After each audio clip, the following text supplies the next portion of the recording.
पौराणिक कथा के अनुसार एक बार की बात है, किसी नगर में एक राजा ने एक मंदिर बनवाया जिसमें श्री कृष्ण की एक मूर्ति भी रखवाई, लेकिन उसकी कभी पूजा नहीं की। पूजा करने के लिए मंदिर में एक पुजारी को रखा गया। पुजारी नियमित कन्हैयाजी को नहलाता और बड़ी ही श्रद्धा भाव से उनकी पूजा अर्चना करता।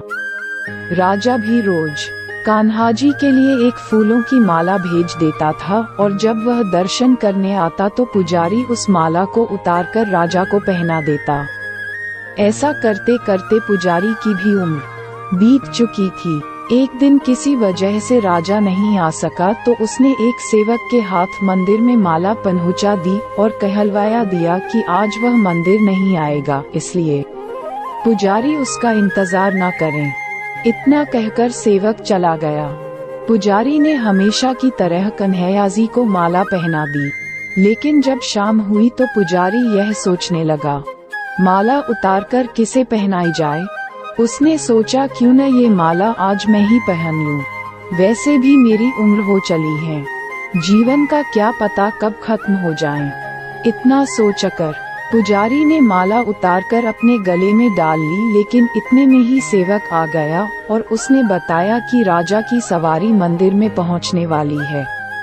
अगर आप भी जाने अनजाने बोल देते हैं झूठ या करते हैं निंदा तो सतर्क हो जाएं और यमराज से जुड़ा ये किस्सा जरूर पढ़ लें। तब श्री कृष्ण ने धरा ऐसा रूप। राजा की सवारी आने की बात जब पुजारी ने सुनी तो वह डर गया।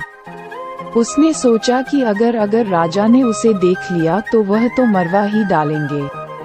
आनन फानन में पुजारी ने माला उतारकर वापस कन्हैयाजी को पहना दी। जैसे ही राजा अंदर आया तो हमेशा की ही तरह पुजारी ने माला कान्हा जी के गले से उतारकर राजा को पहना दी, लेकिन माला पर लगा सफेद बाल देखकर राजा समझ गए कि पुजारी ने यह माला स्वयं ही पहनी थी। बस फिर क्या था, राजा क्रोधित हो उठे और उन्होंने गुस्से में पुजारी से पूछा कि माला पर सफेद बाल कहाँ से आया। तब राजा की बात सुनकर पुजारी डर गया और बोल पड़ा, ये तो कन्हैया जी का है। अब तो राजा और भी क्रोधित हो गए, क्योंकि कान्हा तो भगवान हैं और उनके बाल सफेद कैसे हो सकते हैं। इसीलिए राजा ने फरमान सुना डाला कि कल श्रृंगार के समय राजा खुद आएंगे और देखेंगे सच में ही कान्हा जी का सफेद बाल है या पुजारी झूठ बोल रहा है। उन्होंने कहा कि अगर पुजारी ने झूठ बोला होगा तो उसे फांसी दे दी जाएगी। ऐसी हूँ रेखाएं तो 25 के बाद चमक उठती है किस्मत, यहाँ जानिए विस्तार से। तब पुजारी ने कही कन्हैया से ऐसी बात पुजारी का बुरा हाल हो गया। उसने सोचा अब क्या करें, कहाँ जाए, अब तो उसका मरना तय है। तब रोते रोते वह भगवान की शरण में पहुंचा और उनसे कहा कि हे केशव, मुझसे झूठ बोलने का अपराध तो हुआ है, लेकिन हो सके तो मुझे क्षमा कर दें और राजा से रक्षा करें। पुजारी ने कहा कि हे माधव, आपकी सेवा करते करते मैं वृद्ध हो चुका हूँ। अब आप मुझे माफ कर दीजिए, ऐसी गलती दोबारा नहीं होगी। यही कहते कहते पुजारी की न जाने कब आंख लग गई और उसकी आंख तब खुली जब सुबह हो चुकी थी। उधर सुबह होते ही राजा भी आ गया और कहने लगा, आज कान्हा जी का श्रृंगार वह खुद करेगा।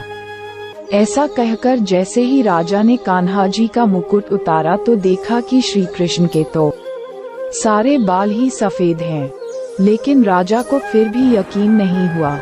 उसे लगा कि फांसी के डर से पुजारी ने ही बालों को रंग दिया होगा।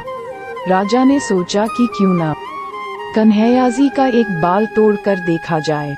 इसके बाद राजा ने कान्हा जी का एक बाल तोड़ लिया, लेकिन जैसे ही बाल टूटा कन्हैया के सिर से खून की धारा बहने लगी। ये देखकर राजा भगवान के चरणों में गिरकर माफी मांगने लगा। तभी श्री कृष्ण की मूर्ति से आवाज आए, हे राजन, तुमने मुझे केवल मूर्ति मात्र ही समझा, इसलिए आज से मैं तुम्हारे लिए केवल मूर्ति मात्र ही रहूंगा। लेकिन पुजारी ने सच्चे मन और पूरी श्रद्धा से मेरी भक्ति की है, इसलिए उसकी अनन्य भक्ति को देखकर मुझे अपने बाल सफेद करने पड़े। कन्हैयाजी ने कहा कि भक्ति में कभी भी संशय नहीं होना चाहिए और सच्चे भक्त की लाज तो मैं कभी जाने ही नहीं देता।